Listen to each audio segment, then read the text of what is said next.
Let us pray.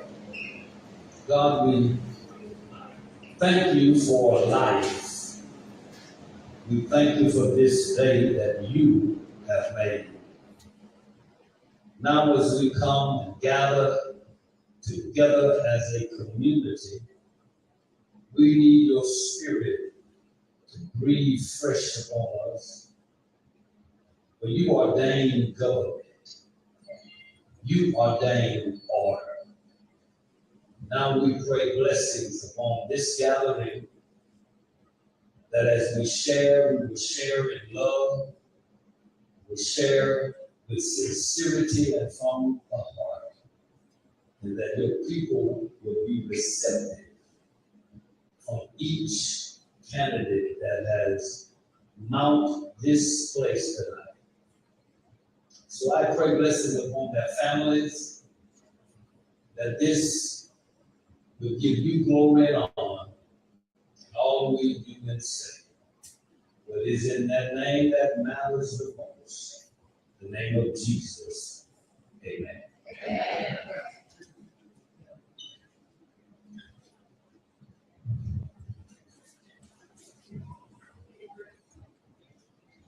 Good evening, Hammond. On behalf of the concerned citizens of Tenco Parish, welcome to tonight's Hammond Mayoral Candidate Forum. Thank you to everyone who has joined us here, and thank you for those who may be watching on stream. Tonight is about the citizens of Hammond. It is an opportunity to learn and to hear directly from the candidate seeking to serve as the next mayor of this city. This is not a rally. It is not a debate between audience members, and it's not a campaign event for any one candidate. It is a public forum designed to give each participating candidate an equal opportunity to address matters that Hammond residents have identified as important to their lives, their neighborhoods, and the future of their city. For those who may not know me, I am Reverend Dr. Sherri L. Brown Jackson, and I have the privilege of serving as moderator for tonight's forum, and I am joined by Mr. Oliver Thomas of New Orleans, who will further introduce himself. But our responsibility is not to advocate for any candidate.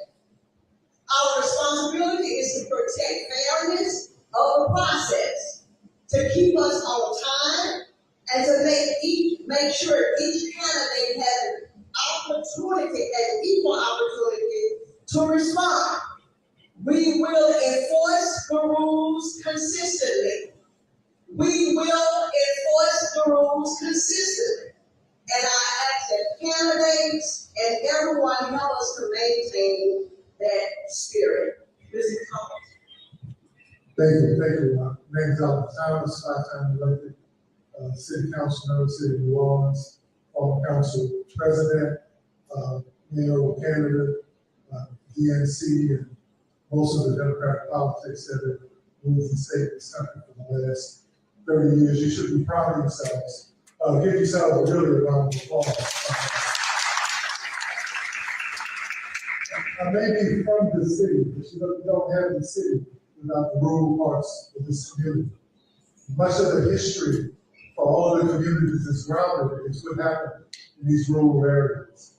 So though I may be from the CTC, the Lower Nine, or the big city of New Orleans, it's extremely important that we have representation out here that not only represents the people out here where they live, but sends a strong message to Baton Rouge and to Washington, D.C., that we may have different jurisdictions, but we're together when we talk about the humanity of our families, our children, and progress. And for all of the candidates, as someone who's done this 6 times and only lost 1 time, you should be lauded and applauded for wanting to put your time and your family on the line. And so folk around there, run for office is something else. And you know, in many cases, people they call you everything but a child of God.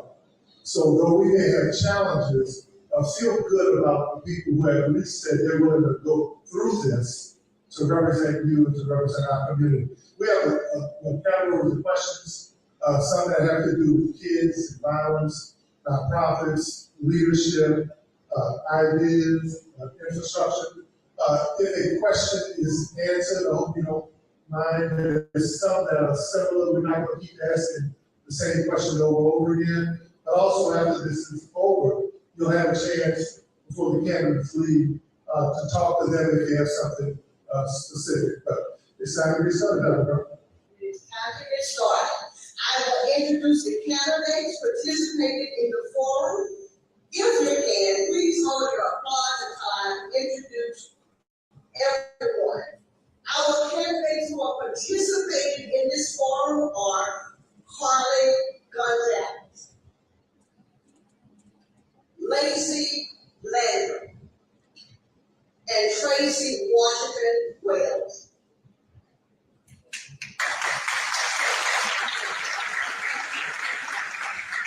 Candidates, thank you for being here and for agreeing to participate in this public forum.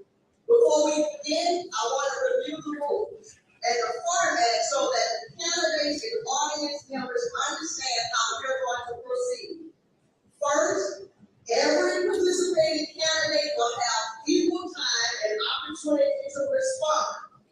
The same question will be presented to every candidate, and candidates will answer in an established order.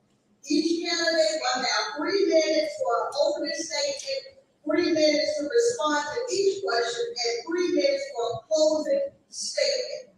Our official timekeeper, will you please raise your hand so we'll know our official timekeeper? Please give her a hand because she has a very important job. Ms. Pierce will tell you. When you receive the signal that your time has expired, please complete your sentence and stop. We may have to interrupt you if you keep going on and on and on. We will. That is not personal, but it is necessary. Anyone whose conduct repeatedly interferes with the forum, I'm talking about audience members now, you may be asked to leave. We thank everyone for respecting these guidelines. So, we will begin by a 3-minute opening statement from each candidate, and then we will, after we get through the established questions that we have, audience members put questions, as Mr. Thomas said, in the box, and we have them, and we have categorized them into major sections. So if your particular question isn't asked the way that you have written it, the topic and the spirit of that question will be addressed. So let's begin. Candidates, you will have 3 minutes for your opening statement. This is your opportunity to briefly introduce yourself to the citizens and explain why you are seeking to serve as mayor. And we will begin with Carly Gonzalez. Picture is on. Hi. Hello. Thank you so much to the organizers of this group for this opportunity to address everyone. It's an exciting time for the city with an open seat for the mayor. My name is Carly White-Gonzalez. I am born and raised here in Hammond. I am currently serving as the District 2 City Council person here in Hammond.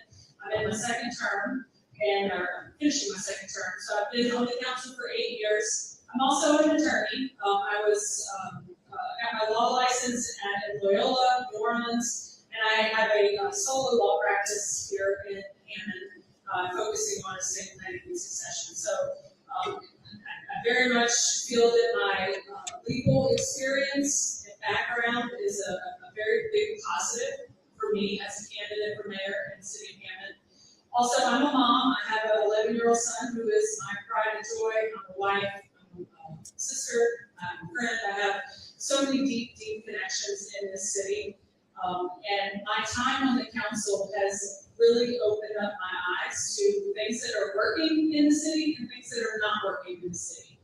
And I felt a calling to put my law practice aside, and with my family's support, to throw my name in the hat for mayor, because I truly believe that I am the right person to take Hammond forward in the next term, and then for potentially 2 more terms after that. Fully committed to the process. I've been campaigning for over a year. I really enjoy talking to people, hearing their concerns, hearing their problems, hearing their requests. There's so much that needs to be done. I know a lot of this will come out in our questions, so I'm going to hold off on all the things I think need to change and what we're doing right. And I thank you for being here. It's so much part of the democratic process to hear from people. And I thank you for taking your time out on this Saturday to join us. And again, thank you to the hosts and to the African American Heritage Museum for allowing us to do this.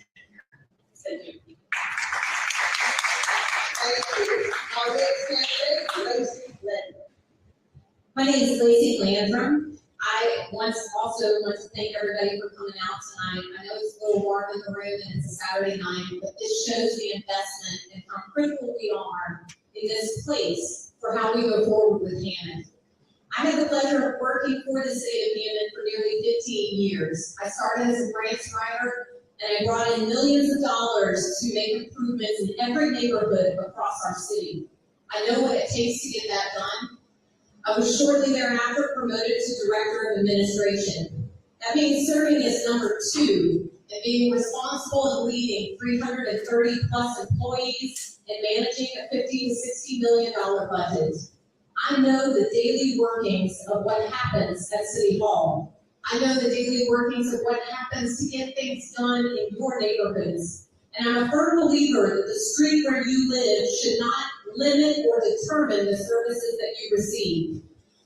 Those who have worked with me, and some of you are in this very office who worked with me at the city, those of you who I've worked with on different programs and different nonprofits through over the years, we know what it takes to get things done, and that's what I'm committed to doing.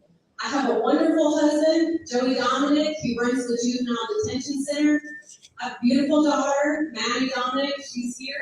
She's in high school and wants to be a veterinarian. We love dogs in our family.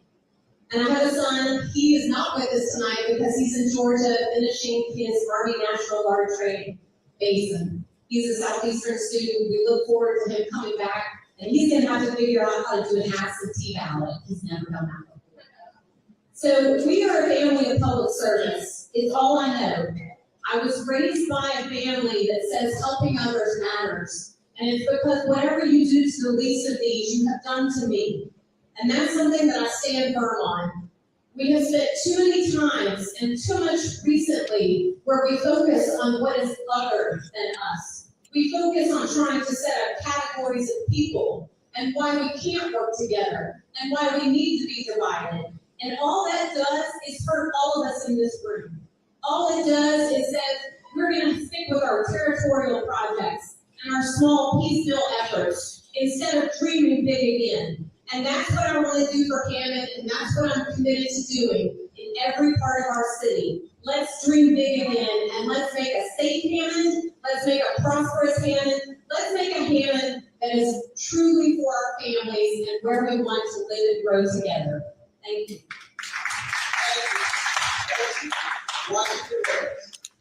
Good evening. It is an honor and a privilege to be here tonight. I'm running for mayor again for the second time. One more time. I ran in 2022 against 3 other candidates, and one was an incumbent. And I made it to the runoff, which means Hammond was then on the verge of change. So I entered the race again because it's time for change. I have been a public servant for well over 30 years. I have worked at every level of government, from state to federal to local. I began with the 21st JDC District Attorney's Office. Then I went on with the state, with the Department of Health and the Department of Children's Services. And then I went on with the U.S. Food and Drug Administration. More recently, I turned down a job with the Department of Justice because I wanted to seek this seat. I believe in Hammond. That's why I'm running. I believe in the people of Hammond. I believe in the prosperity and the potential of Hammond. I believe that it's time for one city unified, one future for all citizens, one Hammond for everyone. It's time for us to have leadership that leads, that listens, and that delivers. I am ready to lead and provide all of those things to you. It's an honor and a privilege to be here. I look forward to answering the questions from the moderators as well as the questions from you all. Thank you very much. Thank you so much to each of the candidates for introducing yourself. So we're going to move on to our topics. And the first one is public safety, policing and public safety. We begin with one of the most basic responsibilities of municipal government, the safety of people who live, work, worship, attend, and conduct business in the county. Public safety is not simply about enforcement. Residents also want to know whether enforcement will be consistent, fair, and responsive. So, here's the first question.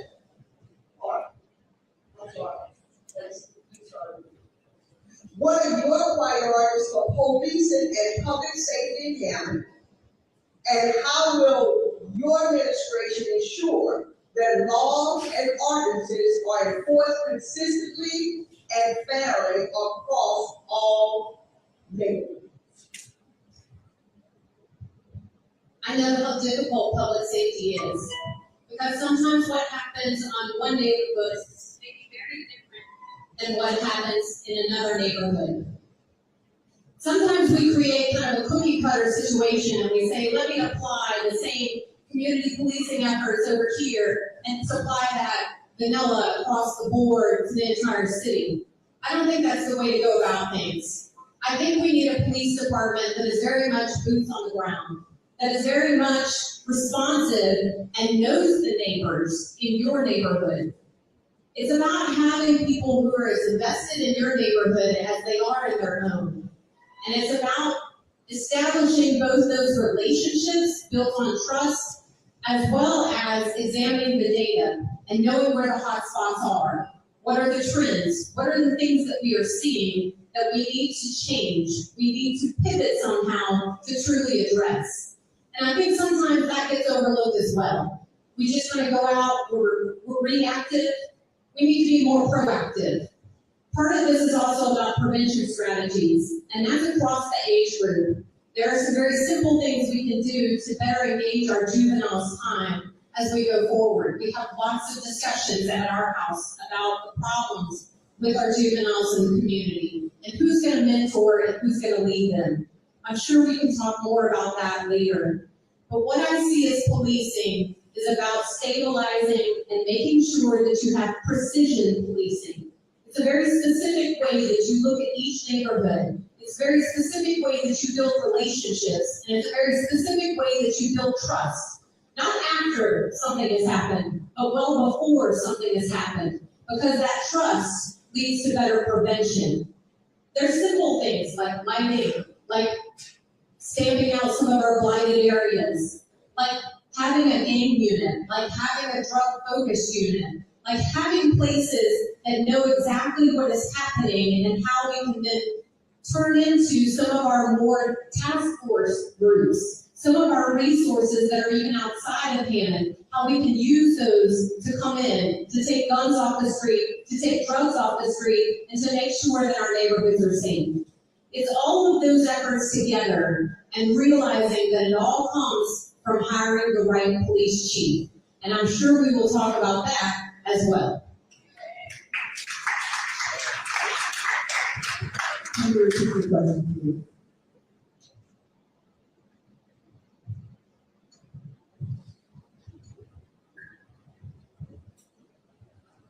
What are your priorities for policing and public safety in Hammond? And how will your administration ensure that laws and ordinances are enforced consistently and fairly across all neighborhoods? So to start with that question, public safety to me encompasses the safety of the entire city across all 5 districts and in every neighborhood.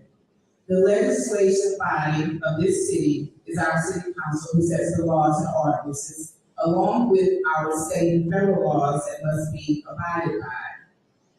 Leadership starts with the top. So our police department will follow the lead of the chief. The chief is elected by the mayor, but I believe that the citizens should also have input into that as well, a selection of the chief. In addition to that, I believe that our hotspots, as Ms. Lacy had stated, was we should have what's called substations. We know where the hotspots are, so why not put substations in those areas where you can have additional police, not just downtown, let's talk about it, we're gonna talk about it, but across the city, because safety encompasses us all. What about foot patrol, where the officers get to know the citizens in each community? So it's not just District 3 or District 1 or District 4, but it's all 5 as the same. So what does that look like? 1, selecting a chief that believes in true community policing. 2, having a police force with a high morale, which encompasses communication, having town halls where the police department will come out and interact with the various communities across the city. And then 3, working collaboratively with other agencies, such as the Office of Justice and the Office of Juvenile Justice. I'm sure we will get into the hot topic of juvenile crime because we have an uptick in it, but we must also remember that we must have interventions in place. And what better ways to have those interventions as other than with partnerships between nonprofit schools and other organizations. Thank you.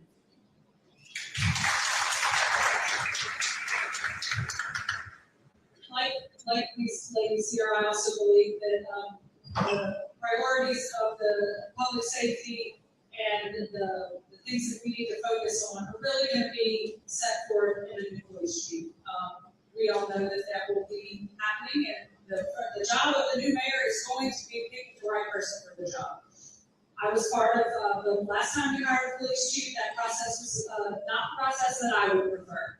And as the mayor, I want to have a collaborative process. I have spent time talking to police officers that are currently at the police department and asking them what they feel. Should be someone from inside, should be someone from outside. I'm taking so many people's suggestions, I'm listening to people, and I'm trying to develop the right way to do this because it's going to set up our city for success. Obviously, we all want to feel safe. Every neighborhood deserves to be safe, from downtown to every single neighborhood, to the airport, to the mall, the hospital, everybody wants to feel safe. And right now, there's a lot of morale problems in the police department, and I feel that the proper leadership with the right police chief is going to solve that problem. And then also, the mayor holding the police chief accountable for the policies and procedures that we want to see happening in this city. We need community policing. We need to see police officers in our streets, in our areas, in our parks. I live in an area where I see police officers driving by. They're not always in police. I live near Southeastern. That is something that I appreciate as a resident. I want that for every neighborhood. Our police officers need to be patrolling the streets. We need to get out in the community and make connections. I would love to see the police officers assigned to districts that are known to these people, known to these kids. So many kids think police are scary or they're scared of it. And we need to have a dialogue, we need open communication. We also very much need to make sure everyone knows what's going on. So much about what the city does is reactive. We need to be proactive. We need to explain to people what we're doing and what we're promoting. There's a lot to policing. Obviously, I can't get all of it with this 1 minute thing that I have going on here. But we have a lot of work to do in the police department. Number one is going to start with a new chief, and that's a top priority for me as mayor.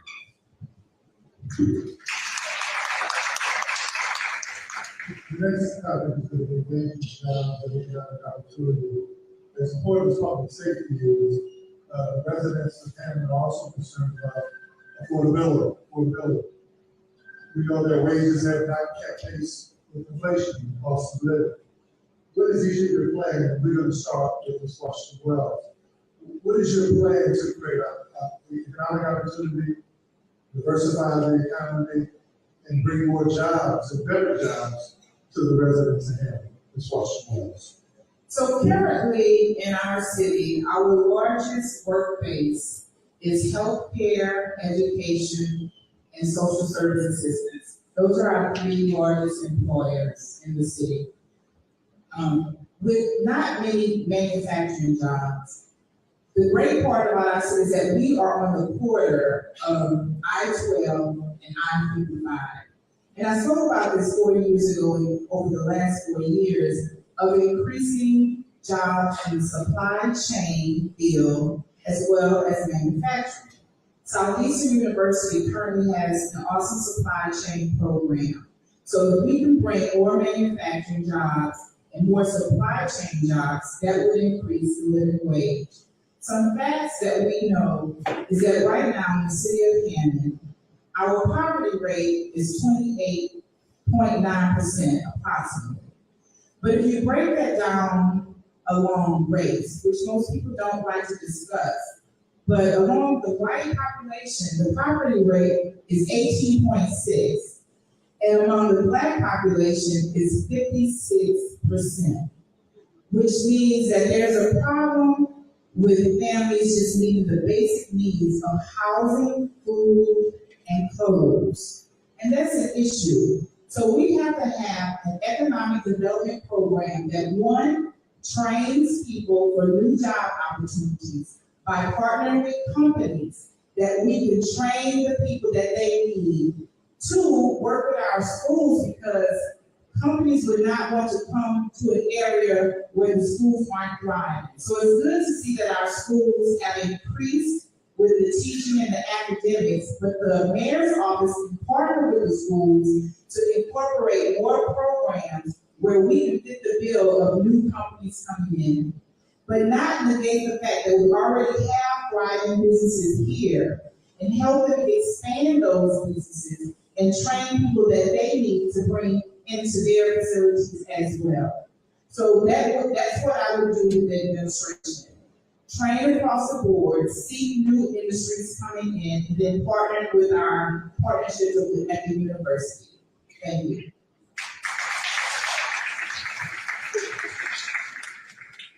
For at least the entire time that I've been on the council, the city of Hammond has not had a specific economic development department within the city. We kind of outsourced that to the parish. The parish government has an economic development office, and we've allowed them to do our economic development. However, their resources are looking towards the whole parish. We need some focus on the city of Hammond. We need someone out there really working for the city of Hammond for our economic development. I have served as the president of the Tangipahoa Economic Industrial Development Board for the past 5 years or so, and I've been part of different programs that do pilot programs and tax incentive programs to get manufacturing and other economic development businesses into the parish. I have an understanding of that process, and even better, I know how to ask smart people who know more than me how to do those jobs. And I will absolutely be bringing to the city of Hammond economic development to drive jobs. Also, at the same time, we have to focus on the small businesses here in the city of Hammond. We have a lot of really great small businesses and medium-sized businesses. Our permitting process could use a little help. I've heard from a lot of people on the campaign trail the process for getting an occupational permit is incredibly difficult. Why is it difficult? Why do you have to go to 4 different departments plus the parish in order to do things? We need the city of Hammond to be an easy place to do business when you want to start up a business. Obviously, we have Southeastern and North Shore Technical College as a training ground for people to learn the skilled trades, and then we have also obviously North Oaks. We have jobs here. I recently talked to leadership at North Oaks, and the people that work there, they don't live in the city. There's reasons for that. We have so much work to do to get people to move here, live here, and there just has been not a lot of collaboration with city government and these economic drivers. I have those connections already. I've been making them for over 8 years, and I have a history of being connected to all these people because I'm born and raised in Hammond. So I believe I'm the right person to make these important connections, to get jobs, to grow jobs, and that again will lift up the affordability issues that we have in our city, and it's everywhere, but we have to worry about here right now and stop outsourcing it to the parish.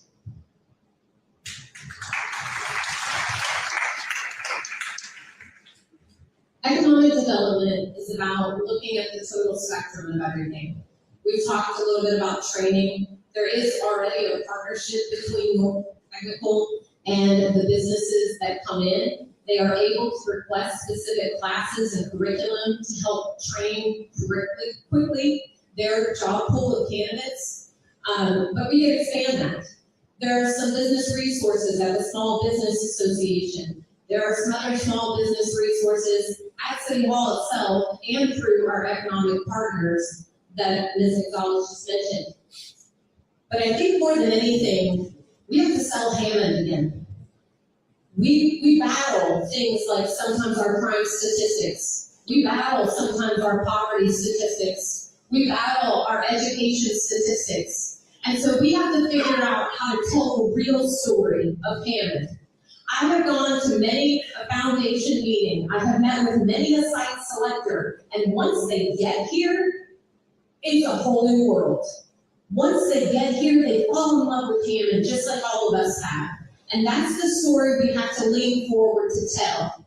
The mayor should be the economic driver of the city. The mayor should be about making catalysts happen, about making companies like Medline and Home Depot want to come to Hammond and find their place here. And that's what we have done over many years. We do have and did have a Hammond-focused board. I served on that board for over 10 years. We did focus on supply chain efforts. We also focused on distribution because, as we know, being at that crossroads of I-55 and I-12, you can get to many places in less than 3 days. That is a unique qualifier for us. Another unique qualifier is our elevation. We are higher than all those places down south. No offense to you. But there's a lot of places that wanted to relocate here after Katrina because of the safety that we provide here. We have to tell that story as well. But more than anything, we have to tell that story when site selectors are coming here. When they fly into our airport, unbeknownst to a lot of people, and they see Hammond for the first time, we need to meet them. We need to greet them. We need to take them to all of our wonderful places. We need to tell them about all of our success. We need to tell them how our schools have increased in some regards. We need to tell them why living in Hammond is a special place where we celebrate life, unlike any other they go visit. All of those efforts together come together in an economic development comprehensive plan, where the mayor is the driver again, where we focus on our partnerships with both Southeastern, North Shore Technical, all of our existing businesses, and our small business resources. Thank you.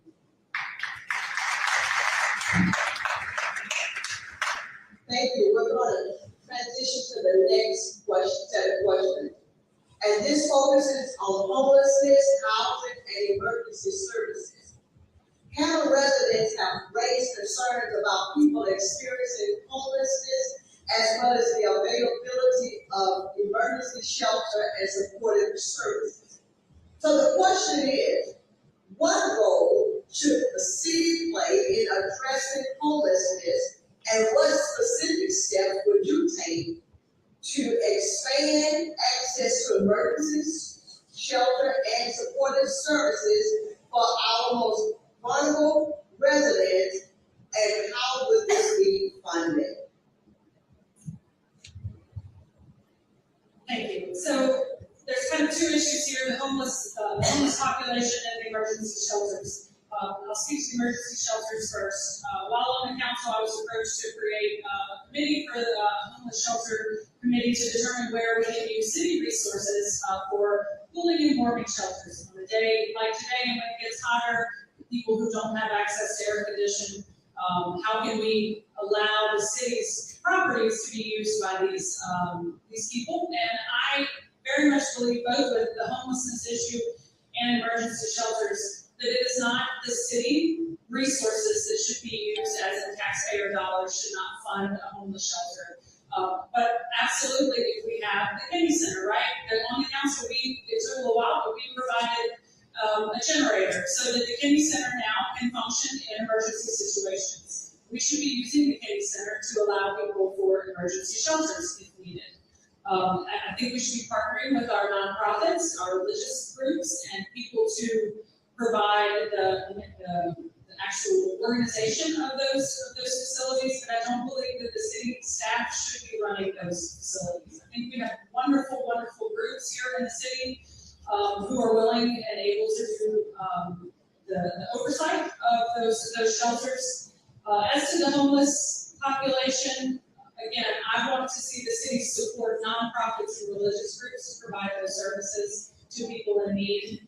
And as we create and make our city better, then we lift everyone up and we can hopefully tackle those situations. There is federal money, state money, there is so many resources for this. And I would like to see us empower the nonprofits who are better suited to take over these issues.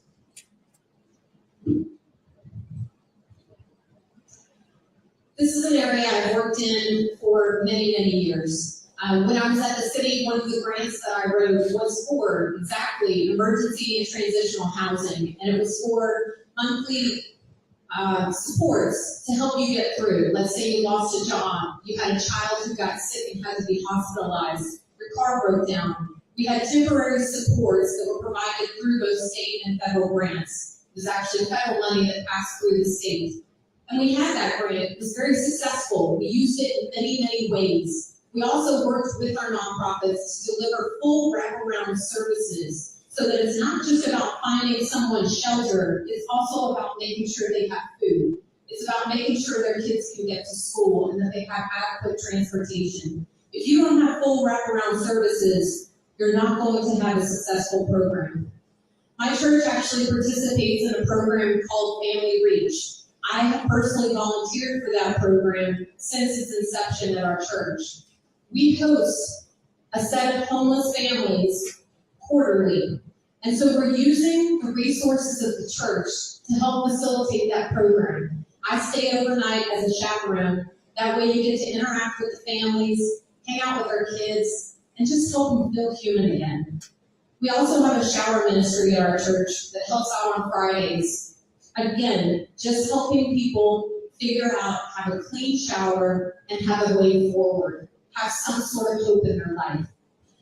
The best way to attack homelessness is through our nonprofits and our churches, but the city is there to help as well. We need to be pulling down all of the state and federal resources that are available, and we need to be partnering with our nonprofits and helping them succeed in those areas. We also could look at models that are successful.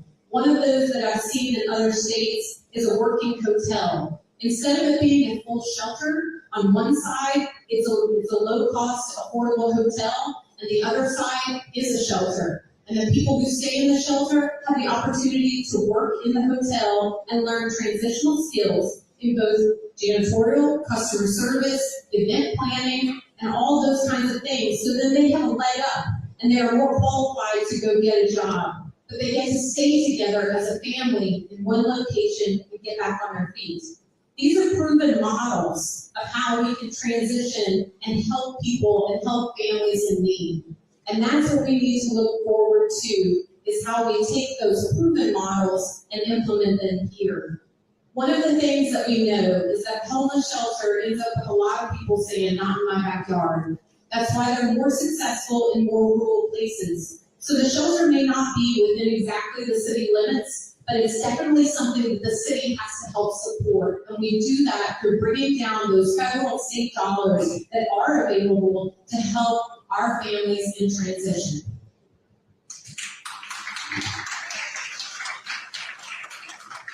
So first of all, we have to remove the negative moniker from the homeless population. In many white papers, you hear it called the unhoused. Our neighbors are homeless. And when I say our neighbors, that's conclusive of people in our city. They're our neighbors. If we go through Z-Mary Park, if we go down 190 to Walmart, if we go to our mall, we see our neighbors. So what can we do to help them? One, as the lady stated, is partner with churches and nonprofits and programs that work. But to call out the federal agencies that actually provide money for that is the Housing and Urban Development HUD. Also partner with Red Cross, who will man the emergency shelters for us. So we do not have to reinvent the wheel. There's also an organization called the North Lake Homeless Coalition. They've been trying to get a homeless shelter placed into the city for quite some time now. So those conversations need to be had where we bring all stakeholders to the table, including the unhoused population, to see what it is that they want to see. Oftentimes, people in political positions make decisions without including the very people that it will affect. We cannot sit in City Hall and make decisions for people, and we have not walked in their shoes. So we have to have conversations with them of what they want to see. Some of our children are in the school system, and they are unhoused. They're living with families, so that's the definition of homeless as well. So we have to have services that collaborate with our schools, our nonprofits, our churches, the federal government, and the state government, using some of those community development block grants as well to incorporate these. As far as the emergency shelter service goes, we have regional opportunity to partner with Baton Rouge, New Orleans, St. Tammany, other areas where we can collaborate and stretch out our dollars so we can meet more people. Thank you. Tonight, what I really appreciate this discussion is the former chair of the Katrina Recovery Committee and the past chair of Public Works Committee. This is a very important question. The Build Back Better $1 trillion initiative that started Biden is extremely important. America's infrastructure is falling apart. Those cities or suburbs or communities, in many cases, infrastructure is 100, 150, 70, 50, 60 years old. If we can't drain the water, if we can't have potable water to drink, if we can't pass down the roads, if we can't flush the toilets, we can't live in our communities. What are your plans for drainage, sewer systems, passable roads, and infrastructure that allows us to continue to live and thrive in our communities? Infrastructure is one of my big things to talk about. I've had the pleasure of working on many of our capital major construction projects and seeing them to fruition. Whether it was the roundabouts or whether it was just your regular roads throughout the city. One of the things I noticed in our last budget is that we passed $1.8 million. That's $1.8 million for new sidewalks. Guess how much money is in there for road improvements?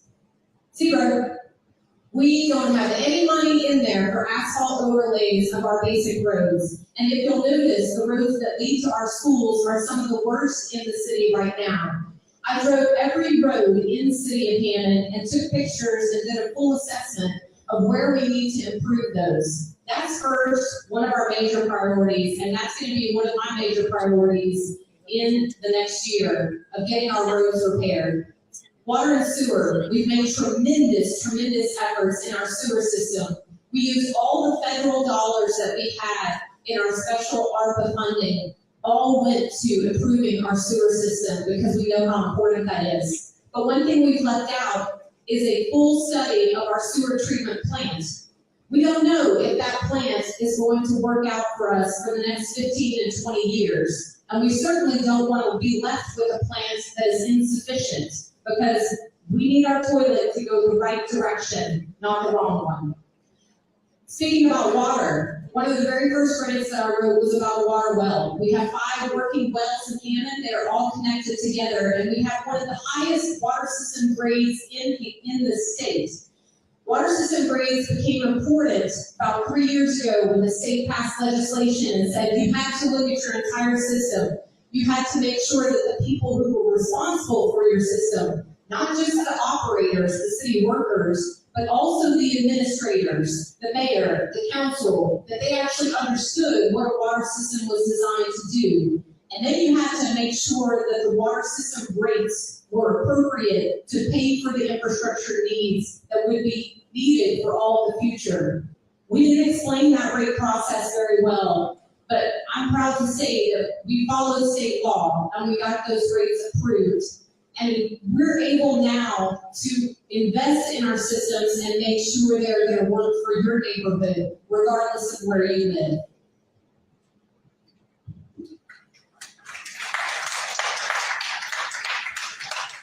So when we speak of the sewer system and roads and drainage, and I just heard Ms. Landrum say that $1.8 million was spent on sidewalks and none on roads, we have to understand that the current responsibility of road repairs and rehabilitation is left to the parish.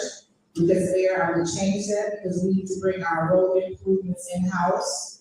That should not be a parish responsibility. No one on the council could explain, or from the administration could explain how that contract operates. So we need to get clarity from that as well.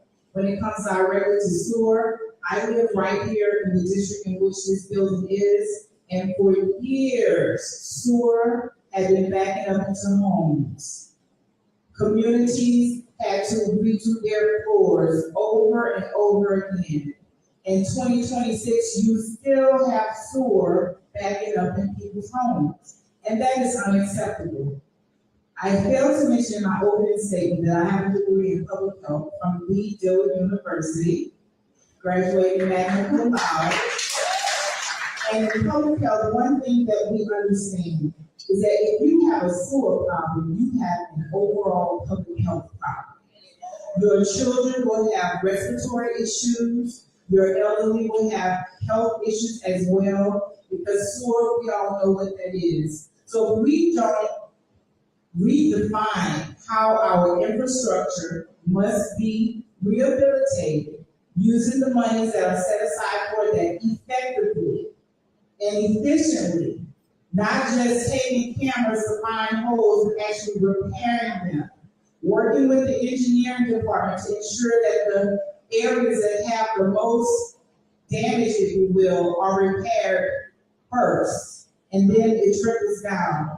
So as an overall plan in the mayor's office for sewer rehabilitation, continue to work with the engineering department and use the funds that are set aside for water and sewer to bring our infrastructure system up into the 21st century where we are.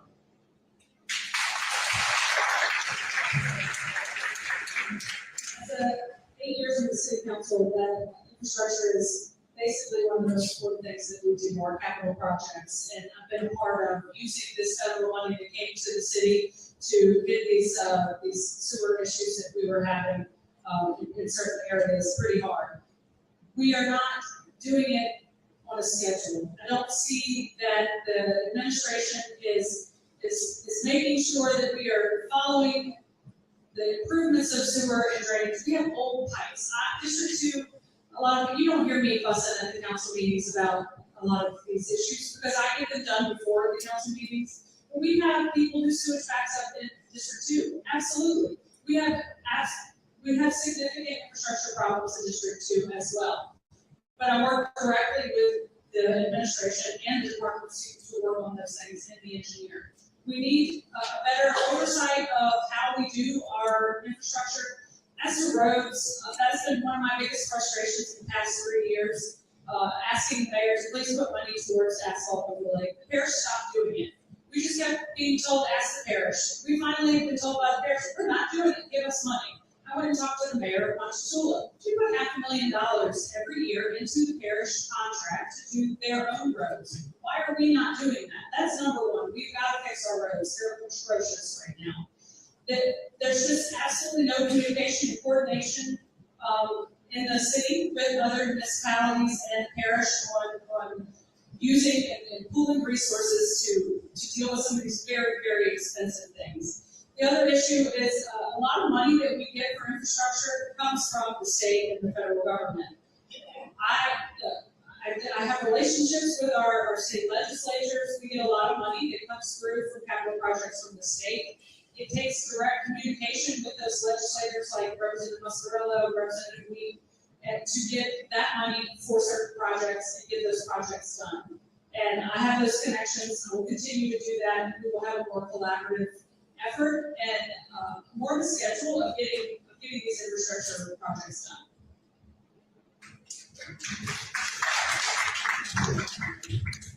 Okay, we have two more questions we're gonna do before we go into the audience questions that you've already submitted.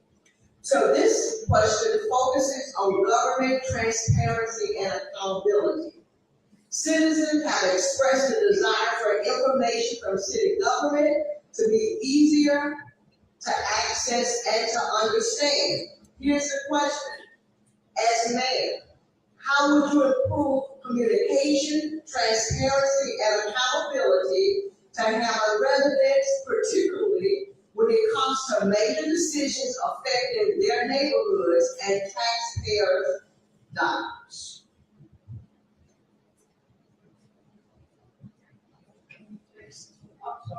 Okay, thank you for that question. So one of the platforms that I'm running on is transparency and accountability. The budget that was recently passed projects that they will receive $31.5 million in sales tax. And they will receive projected $6.3 million in property taxes. You, the taxpayer, need to know where every penny is going. That's transparency. Accountability is, as an administration, working with the council to ensure that the asks from the citizens are being performed and that we deliver according to that responsibility. So my plan as mayor is to have quarterly town halls in communities, either at the city hall or go out into the churches and public spaces to have this conversation. But not only that, I want to have an electronic checkbook where you can follow every penny to the dime. You can actually go onto the city website, and that's what it is. It's an electronic checkbook. And every time a check is written, you will see the vendor, you will see who is written to, and you will see the purpose. So you will know where your money goes. As far as accountability, we should have a way where the community can file a complaint with no fear of retribution or retaliation for all of our departments. As far as communication, we have over 7,000 utility customers. Any information that I need to get out as your mayor will be in your utility bill. You will not have to be surprised. You will not have to wonder. You will receive that communication each and every month. I am a firm believer in transparency and accountability. This is your city hall. This is your government. I am just running to sit in the seat to carry out the task. Thank you.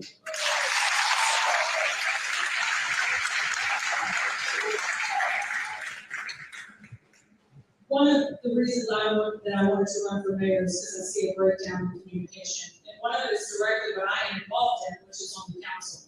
We, as the council members, we find out things that the administration wants us to vote on. A lot of times we don't find out about it until about 72 hours before we have to vote. There's no description, there's no explanation. The very last meeting we had, I had to ask them for what projects were in the bid tabulation that we were voting on. We have no idea, a lot of times, what the administration is doing and why they want us to vote on something. And it goes the other way as well. A lot of times, council members are bringing up their concerns to the mayor or the administration at the council meetings. Those are every 2 weeks, sometimes every 2 or 3 weeks. We have to do a better job of communicating, and I think that I'm particularly able to do that because I see why it's not working and how we do it different. We have got to hear from our council. As mayor, I will hear from the council members. We will communicate, we will understand what the problems are. There are things that are just being held for weeks because we're not having a chance to talk to each other. That is a problem. That's a breakdown in government. I have recently started, as a council person for my district, doing a Facebook video every time they're council meeting, telling people what's on the agenda. People are not paying attention to the city of Hammond, and it's because they don't know how to find the information. I want to do a community newsletter. I want to do a weekly address as the mayor. We've got to start having people understanding what's going on. I think that builds energy, that builds trust, that obviously is transparent. We all live here, and most of us have no idea what's happening. Until it happens, it's all reactive. I want to be a proactive mayor, explaining to people what is going on, what our projects are, and listening to their input. Our council people are so important. They are on the ground in their communities, finding out what's needed. They have to be able to talk to the mayor, and the mayor has to be able to actually respond to those inquiries and keep us informed of what's going on.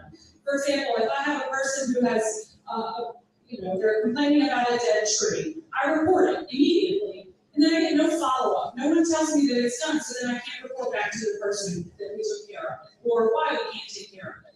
It's a complete lack of communication breakdown. It's so easy to fix. We just have to talk to each other. And I will absolutely be there doing it because it is my greatest frustration as your council person.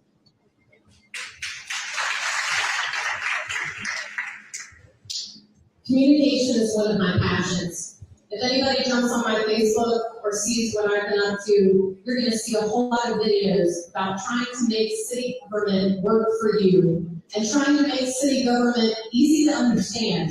I drove around in my Jeep with a glass of water so you could see how much the roads were bad. I actually, when I was director of administration, created a little PowerPoint with poop emojis, no less, to explain our sewer treatment system and to get a bond election passed. I don't think anybody else has whipped out the poop emojis. But you've got to do what makes sense to people. You've got to meet them where they are. City government is complex. There's a lot of moving parts. And so you have to make sure that what you're explaining makes sense to people. And that it's in a place where it meets them where they are. I actually have a PhD in technical communication. That's what I study. It studies how people process information and how you take very complex things and make them simple so that everybody can participate, so that everybody can exercise their voice and their opinion about what you're doing. I believe in taking advantage of our technology. There are tools I've already looked at. One is establishing a portal on the city's website that not only allows you to go and just click on a map and say, here's where I see a pothole. Here's where I see maybe a tree that needs to come down. Here's where I see a problem. Or here's where I see something really great going on. All of those things can be noted on a map. Your complaint goes there, and then it's trackable. You can always go back there. You don't necessarily have to call City Hall or wait on an email to find out what the status is. It's transparent. It's accountability. Another thing you can do is, as Ms. Wells talked about, an open checkbook. I've already researched all of those. That was something I was working on before I left the city over 2.5 years ago. It's an easy way to address what the city's expenses are, but you can also see the revenue coming in. So you understand better, here's the fiscal position of the city. You know who the city does business. You know there's not any side business going on or any backroom deals. You know exactly who the vendors are. And then that may motivate you too to say, I want to be a vendor with the city. I want to help contribute in these regards. Having that open checkbook, having that citizens portal, and having a place where people can track all of our construction projects. They know when your street is going to be worked on. They know when your park improvements are coming. You can see the schedule. Again, you're not waiting for City Hall to wake up. It's all at your fingertips. We're still there, ready to answer the phone, ready to explain things, but having all that come out. Last is a weekly or monthly newsletter so that you see digitally. It gets emailed straight to you. You can get text messages straight to you. The update is here. Here's a link to the update. We can do all that and more to improve how we're talking to our city.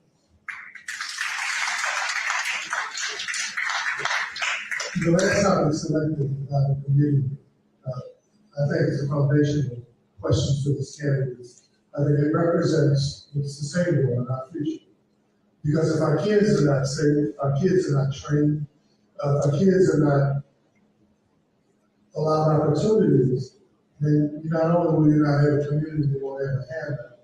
So what are your plans when you talk about youth development, workforce training? My cities and CETA programs are going. The United Way or Alice report is even though we've made some gains, Louisiana especially in economic development for children. We think we feel good because we're 46 in education. Now, we're in flux about what is quality education. Where can you get it? Public schools, and even private schools, is it up to par national standards? So what are your plans to develop those areas, workforce development, youth opportunity? And the committee was really like the second part of it. What are your plans to make it sustainable, given the fact that even when programs are successful, if one administration leaves and the new one comes in, that successful program isn't funded and it goes away. How do you deal with both those issues? Youth opportunity, workforce development, opportunities for youth employment, and sustainable programs that stick around even when you're not there. Thank you for the question. I believe that as the city's role in this, unfortunately, we don't have a lot to do with the schools. I think that the mayor and the city government, we need to be supporting the schools, supporting the initiatives of the schools, getting out there, encouraging the schools. One of the things we do is the after-school program. It was highly successful for a very long time, and then it got pushed, it got scaled back, and now we're back at it, but it's not as successful as it was. I think there needs to be more outreach. Our recreation department has room for growth for reaching out to kids. I think I was a basketball player, I was a college athlete. Basketball was a big part of my life. I think that sports and team sports has a lot to do with helping kids and making sure that kids have the right discipline and the things to do so that they don't get in trouble. So I think that we have some room for improvement in our recreation department. They've been toying with collaborating with Chapakila, which is a separate entity. I think we have a lot of room for improvement there. And trying to support all of the government and nonprofits that work with kids. The city needs to be supporting those entities. As for workforce, again, I think we need to be supporting the North Shore Technical College and Southeastern. I don't believe it's the city's job to train the workforce. We have already institutions for that. We need to be supporting them. And so much about this issue is communication and explaining to our citizens what resources are out there. I hear all the time from people who don't know, that there's summer camps, that there's, how you sign up for soccer. We are failing our citizens of Hammond in explaining where they can go to enroll their kids, where their kids can get jobs. And I think it's just so basic to me that it's going to be a very easy fix, quite honestly.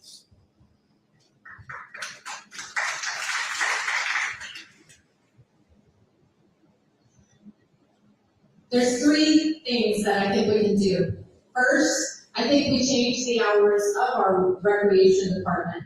I think we look at the Kinney Center as being a hub of opportunity. And I think it would be, look at that as being an anchor within our community. It can be a space that offers additional programming, whether that's tutoring, whether it's a formal after-school program, whether it's a mentorship program and a place where you explore new careers, whether it's a place where we have members of the Chamber of Commerce and some of our other business owners coming in to say, here's what I do. Here's what it takes to get to what I do. Here's what you need to study. Here's how you need to focus. I think that's important, and making those connections for our kids is incredibly important. That's why I sponsored, number 2, a mentorship program for our youth. I think if you partner the success of our business community and the success of our entrepreneurs with our youth, they see more than what they may have grown up with. I certainly didn't know that I was going to be in city government. If you had asked me a long time ago what the mayor did, I would be like, the mayor, huh? I didn't know what that was, but then I found my passion.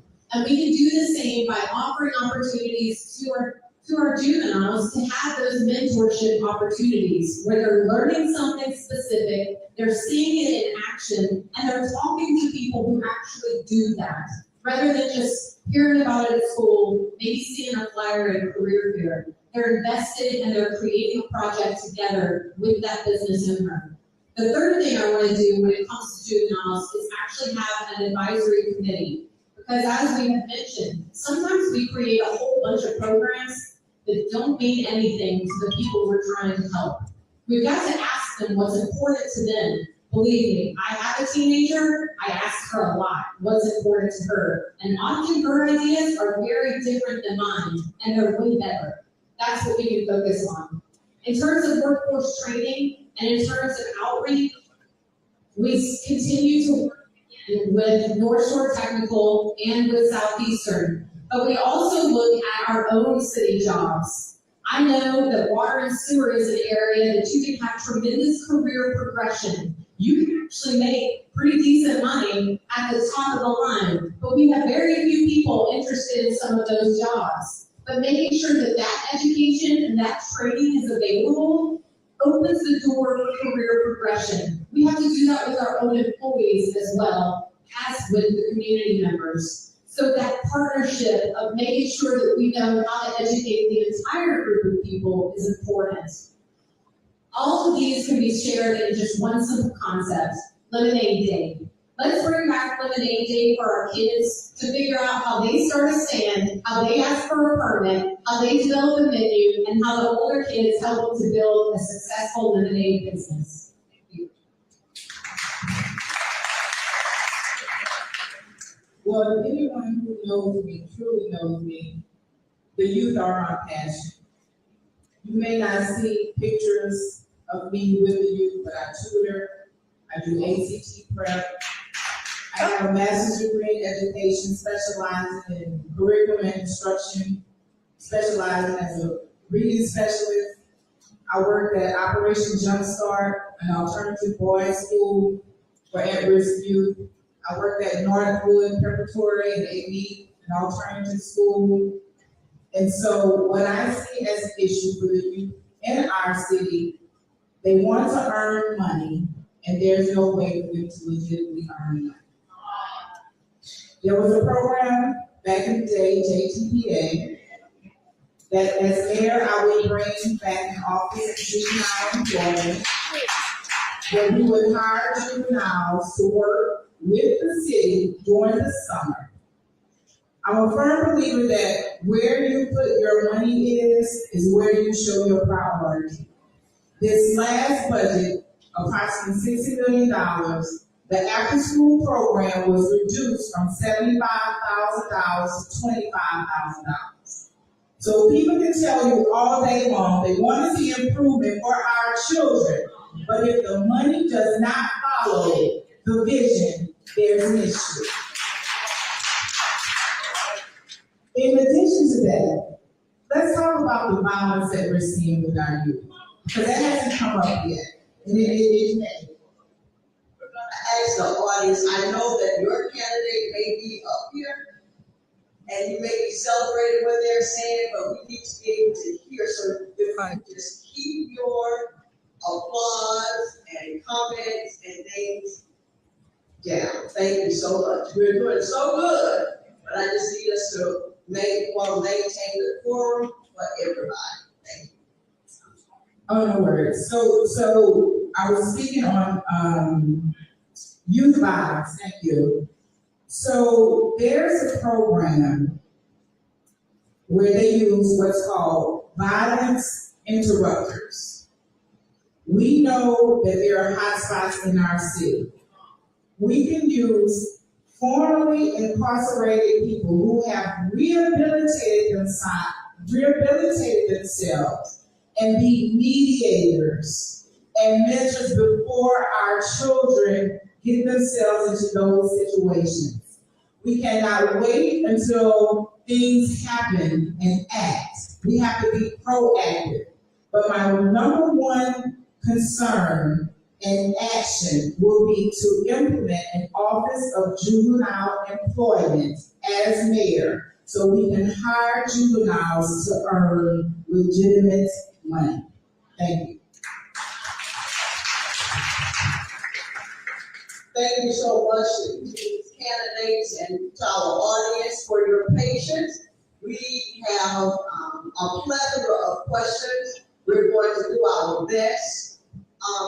But the questions fit into the categories that we've already talked about. So your particular question may not be asked the way that you've written it, but again, the spirit of your question will be dealt with. So here's the first question here, and these questions are from the audience members.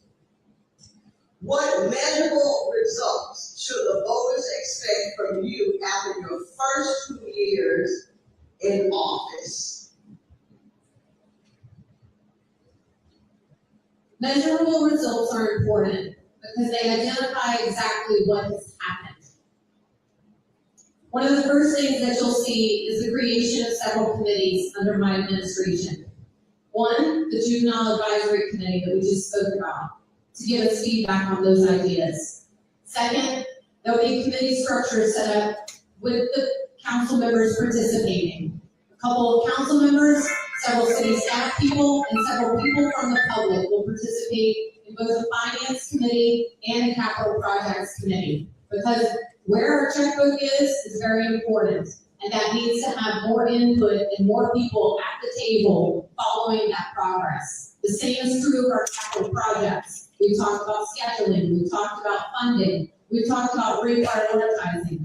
One of the things that I'll do as soon as I get into office is ask the council, which does pass the budget and did pass the budget unanimously. So if there were changes to be made for both after school or to direct street funding, it should have been done by the council that voted unanimously to pass that budget. But what I'll do is look at that budget and see where we can reprioritize. How can we direct money to our greatest need? And if our greatest need is street repairs, how do we get the funding there and how do we jumpstart those projects? So that budget analysis will be critical for that first month in. The second thing that you'll also see is that I'm going to establish a committee to hire the police chief. We talked about how important that role is. It's important to have, again, members of the council, members of the city staff, including police officers, and members from the public in hiring that important position. There will be at least 2 public hearings about that police chief so that you have the opportunity to meet the different candidates and to understand where they're coming from. Because that chief needs to feel like a community hire. It needs to feel like a chief that we can all talk to and who will listen to us and who will understand the unique needs of every one of our neighborhoods. The last thing that you'll see in my office will be a lot more communication. You'll see regular videos going out about our projects and about our status. I've already been making those. You'll see those continue. You'll also see that monthly newsletter coming to your email or coming to your text message via your cell phone. You'll see that come directly to you with tools that we already have available to use. It won't be additional costs. Those things are important for us to feel like the community as a whole understands what's going on.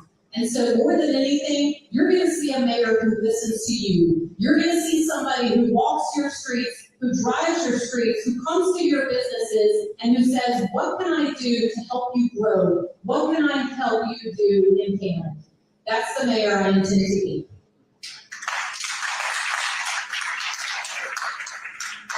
So in 2 years, what would be the measurable things that you can see? In the first 100 days of office, I plan to meet with every department head and every employee so I can hear what works and what will not work for them. In 2 years, you will see a cleaner city because we know how many ditches and drainage systems we have, and we can just put them on an automatic schedule instead of you having to call to request that service. In addition to that, you will see a city with more lights. Our city is so dark, we have to have a lighting program, not bright lights like New Orleans or Vegas, but just enough lights to deter crime. And to piggyback off what Ms. Lambert said, we will have a new police chief with community involvement and selection of that chief. Transparency is very important. During the time that the previous chief was selected, everything was not disclosed to the current council. There was no transparency in that process. So I promise you that it will be transparency in the selection of the chief. It will be accountability for your monies. The online checkbook will be live once the IT department puts it on there because it's not anything that I have to research. Sanitary Parish is currently doing it, so it's just implementing that technology change. So that can be a day 30 implementation.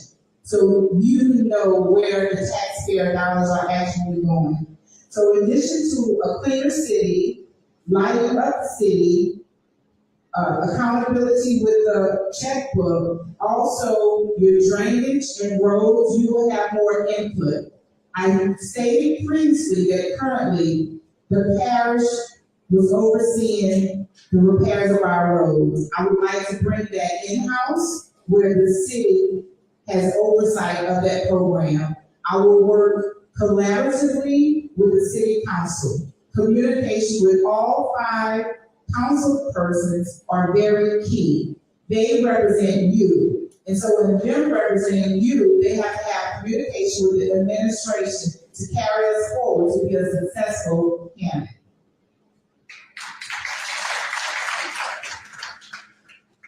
Many of the things that they've said sound great. I hope if I'm not the one who wins, that we actually do some of these things. We need these things so desperately. I want to see us in the city website very badly. Citizens portal where you can go and put in there what you need done, whether it's a street, drainage, street sweeper. We have street sweeper. If you need that, and we will be able to provide that to you quickly. We're going to bring back department head meetings. I've talked to different people in the city. There are no department head meetings. They don't all get together and talk about what projects are going on. We're going to bring that back so people are working together. There will be an economic development department. I'm not sure exactly what that'll look like, but we will be out there hustling jobs, hustling manufacturing, and working with our education partners to make sure that we can attract business. I would like to see a change in the water and sewer department. Again, I'm not quite sure what that is, but the water and sewer rates that we have are not sufficient right now. I think we're overcharging on certain sides of it, and we need to potentially bring that to a contracted position so that we can provide better service, because we're failing in that right now. Obviously, like they said, we're gonna have a new chief, and it's gonna be someone who's out there who's bringing morale back to the police department, and it's bringing community policing. In 2 years, there's gonna be just a massive amount of change because there's not a lot of energy in the city. Well, that's probably the biggest thing you're gonna see is energy in the city, pride in the city, and us working for you, and obviously a lot of communication and transparency. I like this next question. I think the biggest failure of the current administration and what you do and what is your plan to fix it?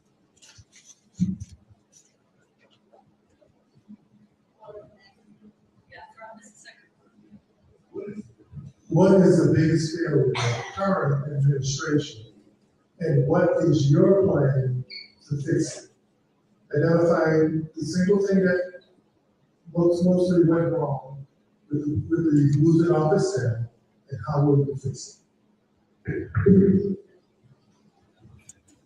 So the biggest failure of the current administration would be transparency and accountability.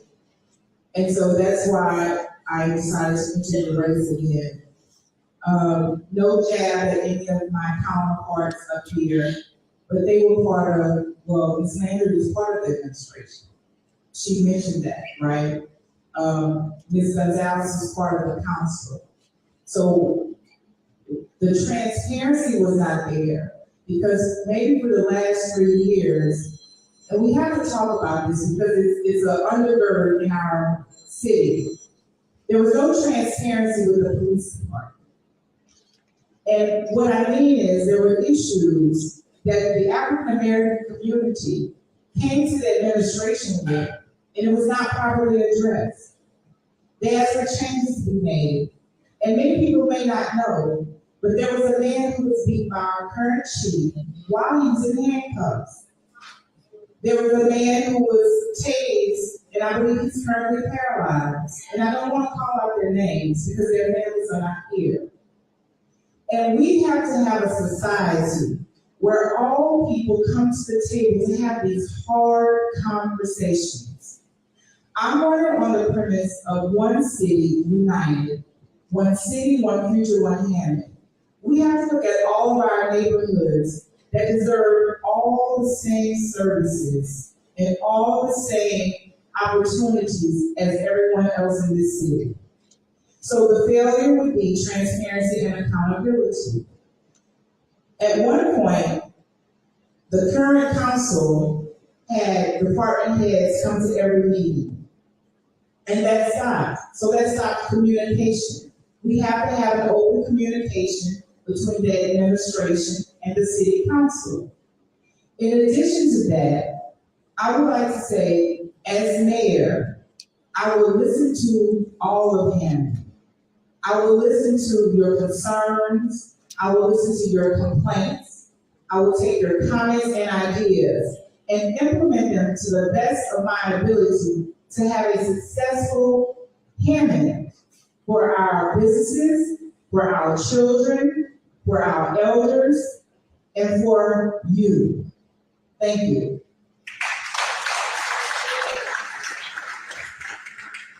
I believe that the biggest failure, biggest failure is the lack of communication, and the lack of collaboration. And again, I am part of city government, but so much that we do on the council is reliant on information being given to us by the mayor and the mayor's office. And being able to meet with them and find out, when we first got on the council, we were new. There was no training, there was no open dialogue, there was a lot of things lacking. So it has led to 8 years of a lack of communication and the inability to work together. And so that has driven us to where we are, where I believe city government is not functioning in the capacity that it needs to be. And a lot of that has to do with communication, being open and honest with each other and working together towards a common goal without biases and personality issues that we have. We got to rise above that, and I think that communicating with each other and being open with each other is the first step.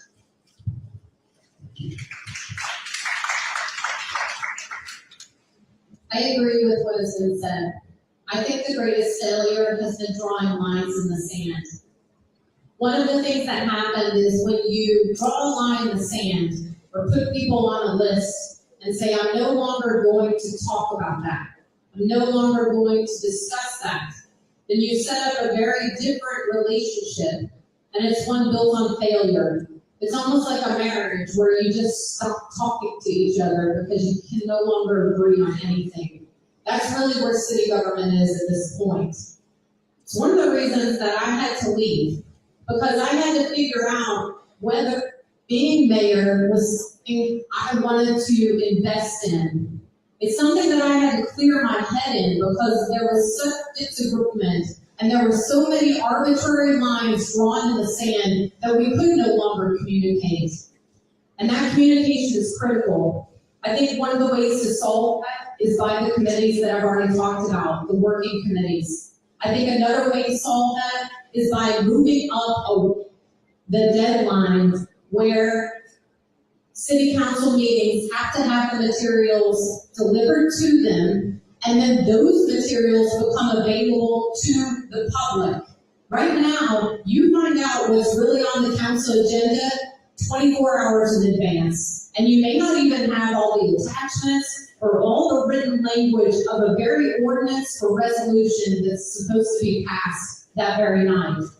You need that up front. You need that at least a week in advance. Other jurisdictions and other cities do that. There's no reason we cannot do that. We should communicate better, not only within city government, but with our constituents, with the taxpayers, with the people who are you. Your government should work for you. And drawing lines in the sand is not a failure in terms of, oh, the mayor and the council won't talk to each other.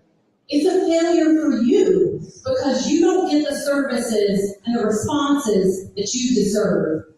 That's something that I will work to fix through those very ways that we talked about. So there's been a lot of talk about new police chief, but we haven't heard about a plan. How you're going to bring a new police chief into the city of Hammond. What is your priorities when bringing in a police chief, and what is your plan to select a police chief? I've done a lot of talking to people. And as far as that section, you don't have to take the whole 3 minutes. If you got a good quick hand, we can get to as many of these questions as possible because we'll be here till tomorrow if we ask all of these questions, but we're going to try to get to as many as possible. Noted, thank you. As for a new police chief, I've heard a lot of people say, the rumors that I already have someone chosen, or people have come and told me they want the job. That's great. We're going to have an application process, an interview process. I want to bring in people who understand policing to actually help advise on who the right person to be is. I do believe the council has a role in that position, in that committee selection. And we will work through it. We will find the right person for the job. I've already explained that I intend to set up a committee, and the committee composition being both city staff, including some of the police officers, being council members, and being members of the public. I will also hold those 2 public hearings so that you can see the different candidates who are being taken under consideration. But more than anything, I don't have a police chief in mind. I don't have anybody in mind, actually. We need a full application process, and we need a recruitment process so that it's not just a local community. It could be a bigger process than that. But we need a full and transparent process so that this chief feels like it's a community hire, and so that you understand what the chief's priorities are, you understand what their approach is, but more than anything, we've got to have a chief that is engaged in our communities. Thank you.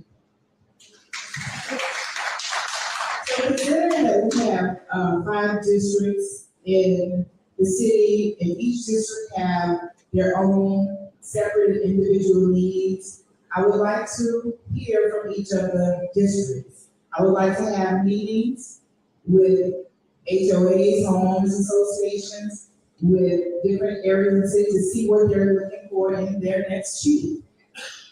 Also, through the application process, once it's narrowed down, I would like the communities to sit in and ask the potential chief questions. Because that is going to be the next leader of that department. But not only that, speak with the current police officers to see what their expectations are. We have to have a chief that's honest, that has integrity, that's open to communication with our city citizens. And so it will be a collaborative effort of all involved. I have law enforcement in my family, as well as military. That is something that I take very serious. And so the next chief of police has to be a position that will thrive in our city and be open and transparent along with the administration and our city council. Thank you. The next question is about how we can, in a nation, in a country, and community that seems to be more and more divided. What are your plans to make the LGBT community feel more like they're part of the community and have the same access that everyone else has? Could you repeat that? I didn't hear all of the questions. In a nation and a community that seems to be more and more divided, what are your plans to make the LGBTQ plus community feel like they have access and they're part of the community? Well, I think everybody is part of our community. I have worked with many different groups, many different community organizations. I have friends in that community specifically. I have plenty of people that I reach out to and talk to about their different perspectives. And I think as long as you can have a mayor who listens and a mayor who understands and tries to understand where you're coming from, then you can benefit from that. I think Hammond has to be a place where everyone feels heard. And I think sometimes we felt like maybe it's a good old voice system or it's a system where I just don't know the right person to call for something. But more than anything, City Hall needs to be a place where you find acceptance, where you find a place who's going to listen to you regardless of your idea. Sometimes the best ideas come from the strangest places. Sometimes the best ideas come from places that you never thought they would come from. But all of a sudden that person said it and you're like, that's what we go with. As long as we have a city hall that is open to listening and open to understanding and open to your ideas, that's the city hall that can move Hammond forward. As a Christian, as my foundation, one thing that I always do and have taught my children to do is show love and kindness to all. There is no separation. And I welcome the question, Mr. Thomas, because there's so much division. But we have to see our city as a whole. Right now, there's an attack on diversity, equity, and inclusion. And that may very well include the population you mentioned. But I see it as a whole. There's no diversity, equity, and inclusion should be in city government. Every person that comes into our city should feel welcome. And if they are not, we should have something in place in the city administration where they can come and let their voice be heard with the mayor to see what can we implement to make sure that there are no offenses in our city. I see, as my platform say, one city, one future, one Hammond. I want a whole city with no division. Thank you. I believe that the city government is here to provide policing, streets, infrastructure, all the things that are basic services. That's open to everyone. I don't see a possibility of the city having any issues in city government with this. It's going to be open to everybody. We're going to be open and transparent. There's going to be open communication. Anyone that's going to be able to come in and get the services that they need. And that's it. Thank you. Our last question. Right now, our council members are often divided on district, political, and even racial lines. As mayor, how exactly will you get them to work together? Last question that we have, and we want to keep this question to 2 minutes.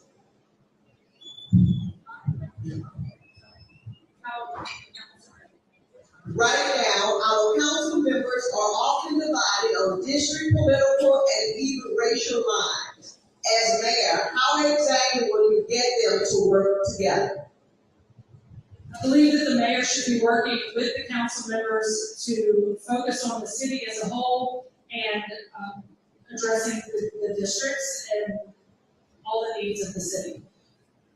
There are districts that are not that divided in how color from the city. You know, I have people of color in my district, you know, the other districts we're broken up very, very diverse. We're all representing everyone, and the mayor needs to be doing that. And if I am mayor, I will do that.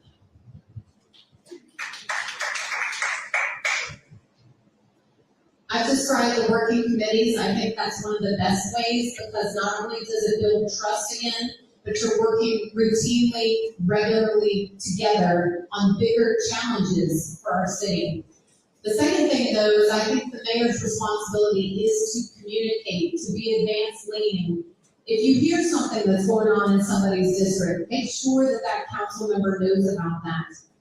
When this council first came in 8 years ago, we did offer a training. We offered a day-long orientation where we brought in all the department heads. We gave out binders. We talked about the council process. We talked about the mayor's role. But like I said, then a line was drawn in the sand sometime after that.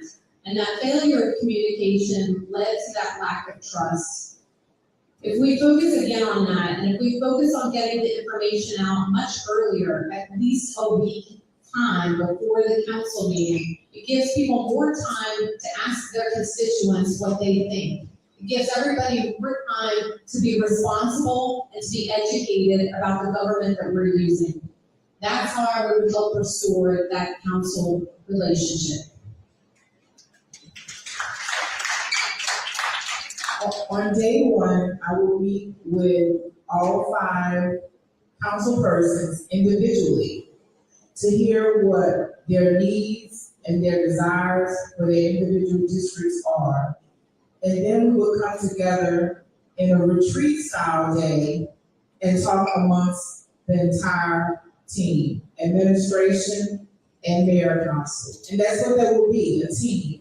You have to have a unified team in order to move this city forward. There's no ifs, ands, or buts about it. They have to be willing to represent their districts with integrity, and I have to be willing to represent the city as a whole with integrity. And when we come together with open communication, with transparency, with accountability, then we can move our city forward for the next 4 years. Thank you. Guys, let's get all of the participants.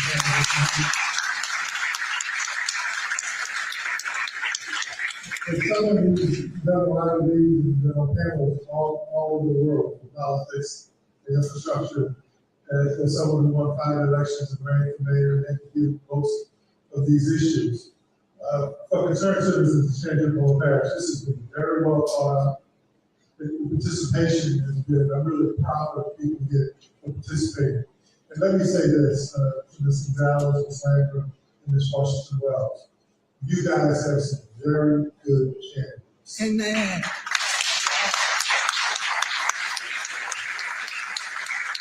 The ladies who are sitting up here could sit next to anybody in this country and compete and represent you.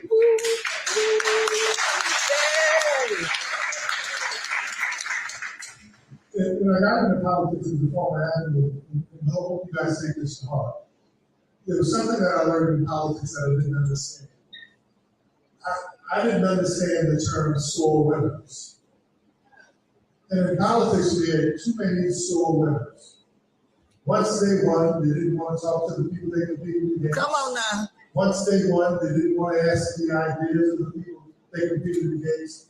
And once they won, they went back to their team, forgetting that the entire community, you're leading a team of the entire community. In New Orleans, right now, none of the people who ran have gotten together since the election. And the person who won has not talked to anyone who ran. So if you want to talk about bringing the community together, how do you bring the community together if you're not willing to work with the people that you compete with? Individual efforts will not solve the times that we're in right now. Whatever your race, your gender, your religion, your culture, or where you live, America's potential for homeless and Hammonds and New Orleans and Louisiana problems are so deep and so profound that it's gonna take everybody to fix it. So I would hope that you guys work together in the spirit of the concerned citizen wanted to do, and with these residents and the people that you're gonna represent and serve. And that is, when you win, making sure that everyone in the community feels like they're part of the team. Sorry, bro. Thank you so much. We're going to have our closing statements from each candidate, and I'll make an executive decision that we're gonna have it in 1 minute. We're gonna do it in 1 minute because we've heard a lot already. All right? And so, I'm gonna make sure the mic's on since mine keeps cutting out. I'm running to be mayor because I care deeply about it. I'm committed to making sure that every neighborhood gets represented. I'm committed to finding ways, and I have done this repeatedly in the past, of how we show up and how we get together on making and building a better Hammond. I didn't just run for office and start showing up to events. I didn't just run for office and start leading or start volunteering in our community. I've been doing that for over 18 years. I've been helping our community and building every one of our neighborhoods for more than 18 years. And that's what I'm committed to doing 24/7. No side hustles, no special interests. Just working to make a government that works for you and that gets things done. Thank you.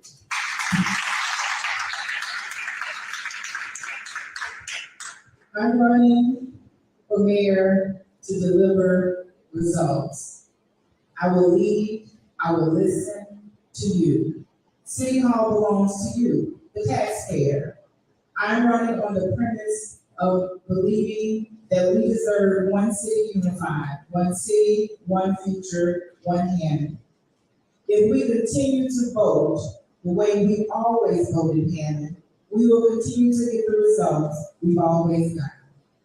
It's time for a city where every man, every woman, every child is heard and receives every service that you pay for. Those are your tax dollars that need to be used for you, irregardless of your race, your creed, your color, your gender. Our government serves the people. And as mayor, I will have an open door policy, and I will serve you wholeheartedly on day one. Thank you.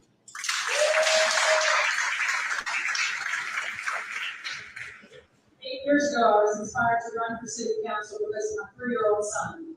He's now 11.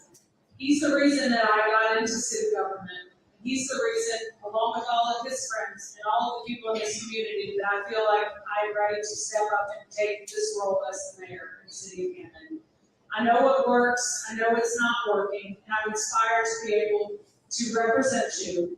Number one, and most importantly, is to be an advocate and have an open communication with the citizens. We're so lacking that. It is so time for that. It's time to bring energy and focus to the city of Hammond and continue to make this be a great place to live. My family came here generations ago. I'm born and raised here. I have deep roots in this town. I want my child to grow up and want to stay in this town and have the opportunity to be here.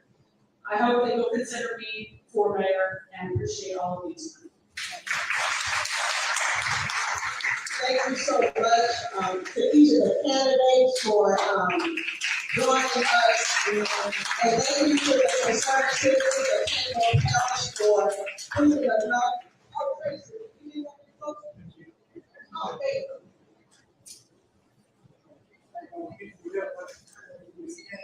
We want to thank our sound person and all, and usually for future the time. Thank you for thinking of us to be able to do this. I have not lived in Hammond since 1998, but my heart is in the 800 block. I'm so looking forward to being able to come back to Hammond. We have heard enough tonight. Now go and do the work. They all be well.